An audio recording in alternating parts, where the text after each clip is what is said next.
নমস্কার। গতকাল শেষ হলো পশ্চিমবঙ্গ বিধানসভা নির্বাচন। মোটামুটি হিংসামুক্ত নির্বাচন বলা যেতেই পারে, কারণ আমাদের রাজ্যে এমন হিংসাবিহীন নির্বাচন এর আগে হয়েছে বলে মনে পড়ে না। এর পুরো কৃতিত্বটাই যেতে পারে নির্বাচন কমিশনার এবং নিরাপত্তা বাহিনীর ওপর। যাই হোক, সন্ধ্যাবেলা থেকে এক্সিট পোল বেরিয়েছে এবং সেখানে বিভিন্ন জনের বিভিন্ন মত আছে। তো আমার এটাই অনুরোধ, বিশেষ করে যারা রাজনৈতিক কর্মী আছেন তাদের কাছে, যে আপনারা এমন কিছু করবেন না বা এমন কিছু বলবেন না যাতে 4ই মে অর্থাৎ রেজাল্টের পর আবার 2021 পুনরাবৃত্তি হয়।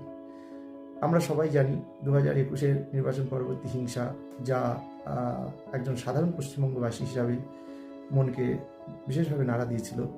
তো এটাই অনুরোধ বা এটাই বলার, যে সবাই সুন্দর সুস্থ একটা গণতান্ত্রিক পরিবেশে বাস করুন এবং মিলেমিশে সৌহার্দ্যপূর্ণ পরিবেশে থাকুন। সবাই ভালো থাকবেন। নমস্কার।